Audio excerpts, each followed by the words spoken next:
Let us seek out some desolate shade, and there weep our sad bosoms empty. Let us rather hold fast the mortal sword, and like good men bestride our downfall and birth them. Each new morn, new widows howl, new orphans cry, new sorrows strike heaven on the face. That it resounds, as if it felt with Scotland yelled out like syllable of dollar. What I believe, I'll wail. What know, believe, and what I can redress. As I shall find the time to friend, I will. What you have spoke, it may be so perchance, this tyrant, whose sole name blisters our tongues, was once thought honest. You have loved him well. He hath not touched you yet. I am young, but something you may deserve of him through me, and wisdom to offer up a weak, poor, innocent lamb to appease an angry God. I am not treacherous! But Macbeth is, a good and virtuous nature may recoil in an imperial charge, but I shall crave your pardon. That which you are, my thoughts cannot transpose. Angels are bright still, though the brightest fell, through all things foul would wear the brows of grace. Yet grace may still look so. I have lost all hope. Perchance, even there where I did find my doubts, why in that rawness left you wife and child? Those precious motifs, those strong knots of love, without leave-taking? I pray you, let not my jealousies be your dishonors, but mine own safeties. You may be rightly just, whatever I shall think. Bleed, bleed, poor country. Great tyranny lay thou thy base assured, for goodness dare not check thee. Wear thou thy wrongs, the title is afeard. Fare thee well, Lord. I would not be the villain that thou thinkest for the whole space that's in the tyrant's grasp, and rich east to boot. Be not offended, I speak not as an absolute fear of you. I think our country sinks beneath the yoke. It weeps, it bleeds, and each new day a gash is added to her wounds. I think withal there would be hands uplifted in my right. And here from gracious England have I offer of goodly thousands. But for all this, when I shall tread upon the tyrant's head, or wear it on my sword, yet my poor country shall have more vices than it had before, more suffer, and more sundry ways than ever, by him that shall succeed. What should he be? It is myself I mean, in whom I know all the particulars of vice so grafted that when they shall be opened, black Macbeth will seem as pure as snow. In the poor state, esteem him as a lamb, being compared with my confineless harms. Not in the legions of a horrid hell can come a devil more damned in evils to top Macbeth.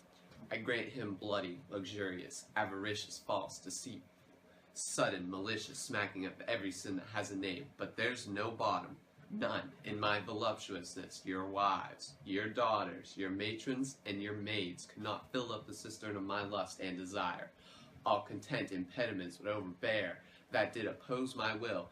Better Macbeth than such an one to reign. Boundless intemperance in nature is a tyranny. It hath been the untimely emptying of the happy throne, and fall of many kings. But fear not yet to take upon you what is yours. You may convey your pleasures in a spacious plenty, and yet seem cold. The time you may so hoodwink, we have willing dames enough. There cannot be that vulture in you to devour so many as will to greatness dedicate themselves, finding it so inclined.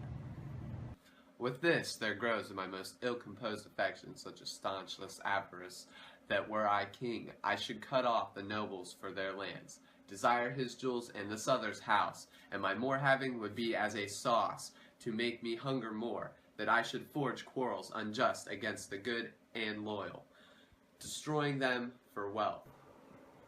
This avarice sticks deeper, grows with more pernicious root than summer seeming lust, and it hath been the swords of our slain kings. Yet do not fear, Scotland hath foisions to fill up your will of your mere own. All these are portable, with other graces weighed. But I have none, the king becoming graces, as justice, verity, temperance, stableness, bounty, perseverance, mercy, lowliness, devotion, patience, courage, fortitude. I have no relish of them, but abound in the division of each several crime, acting it in many ways. Nay, had I power, I should pour the sweet milk of concord into hell, uproar the universal peace, confound all unity on earth. O Scotland!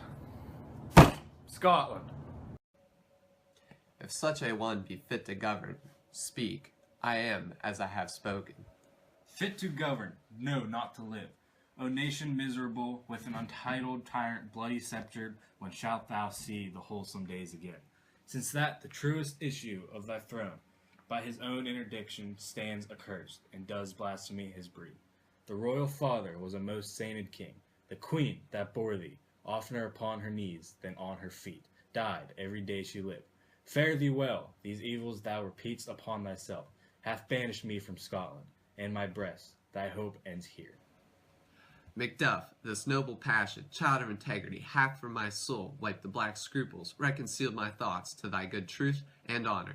Devilish Macbeth, by many of these trains hast sought to win me into his power, and modest wisdom plucks me from over credulous haste. But God above deal between thee and me, for even now I put myself to thy direction, and unspeak mine own detraction. Here abjure the taints and blames I laid upon myself. For strangers to my nature I am yet, unknown to woman.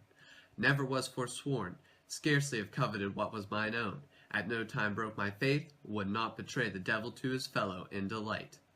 No less in truth than life, my first false speaking was this upon myself. What I am truly is thine and my poor country's to command, whither indeed before thy here approach, old Seaward with 10,000 warlike men, already at a point was setting forth. Now we'll together, and the chance of goodness, be like our warranted quarrel. Why are you silent? Such welcome and unwelcome things at once. 'Tis hard to reconcile. Well, more anon. Comes the king forth, I pray you? Aye, sir. There are a crew of wretched souls to stay his cure. Their malady convinces the great assay of art.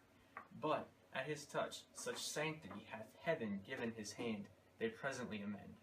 I thank you, doctor. What's the disease he means? 'Tis called the evil, a most miraculous work in this good king, which often since my here remain in England, I have seen him do.